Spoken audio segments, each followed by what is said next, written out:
یہ میں آپ سے سوال پوچھ رہا ہوں. کیونکہ یہ آپ کا ٹاپک نہیں تھا نا, آپ کا میرا ٹاپک ٹاپک نہیں ہے تو اس لیے آپ نے نہیں پوچھا نا, میرا کام ہے. تو جو آدمی تصوف کو جانتا ہی نہیں اس سے آپ تصوف کا سوال کیوں پوچھتے ہیں؟ مسئلہ یہ ہے کہ تصوف سے جو آدمی جاہل ہے, نابلد ہے, جانتا نہیں, اس سے تصوف کا لینا دینا کیا ہے؟ میں بڑے دھیمے لہجے میں کہہ رہا ہوں کہ بھائی قاری صاحب ایک کتاب اٹھا کے لے آئے, ان تصوف باتوں کا نام نہیں ہے, تصوف کل کا کل عمل کا نام ہے, تصوف کل کا کل عبادت کا نام ہے. انت عبد اللہ کانک ترا, ایسے عبادت کی جائے کہ آپ رب کو دیکھ رہے ہیں. قرآن مجید فرقان حمید نے جو نبی اکرم صلی اللہ علیہ وسلم کا منصب نبوت بیان کیا ہے وہ کیا؟ وَيُعَلِّمُهُمُ الْكِتَابَ وَالْحِكْمَةَ وَيُزَكِّيهِمْ. صرف آپ نے علم کی بات ہی کرنی ہے تو بس يُعَلِّمُهُمُ الْكِتَابَ کافی تھا نا. وَيُزَكِّيهِمْ قرآن نے کیوں کہا؟ وہ ہے بنیادی طور پر تزکیہ نفس.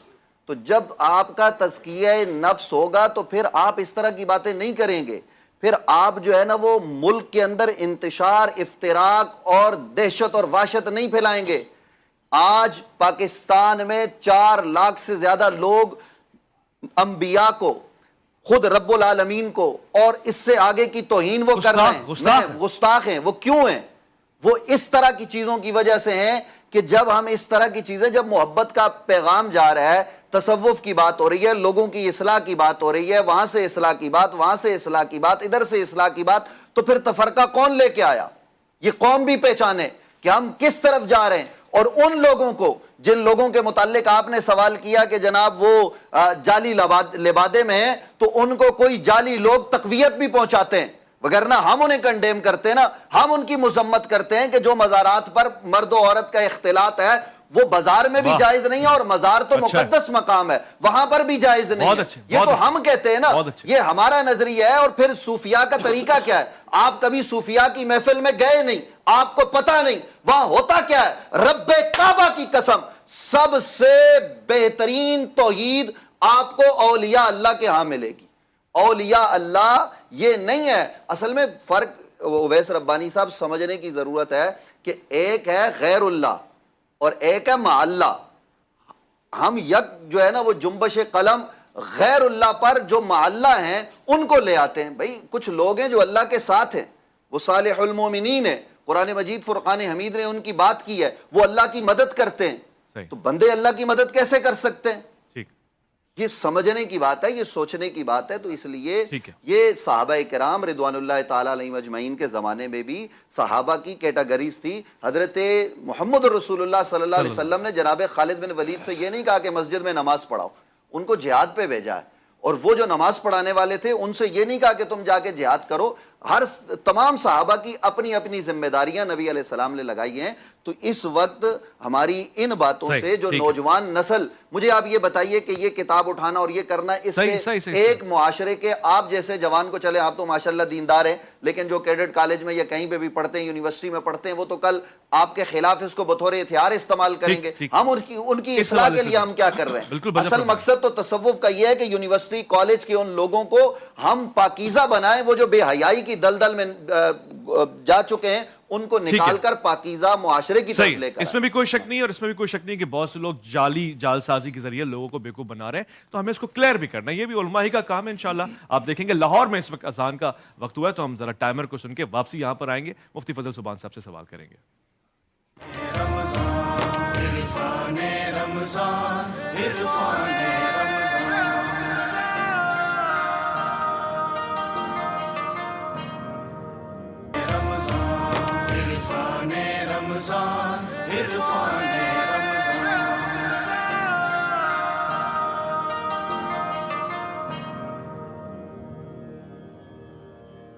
شکریہ شکریہ شکریہ. آپ کے تحائف دعاؤں کی صورت میں ہم تک اور جہاں پہنچنے چاہیے وہاں پہنچتے ہیں. ہمیں خوشی ہوتی ہے جب آپ بتاتے ہیں کہ جی سب کے لیے ہم دعائیں کر رہے ہیں. افطار دسترخوان پہ بیٹھ کے آپ کا خوبصورت سا پینل ہے علماء کرام کا.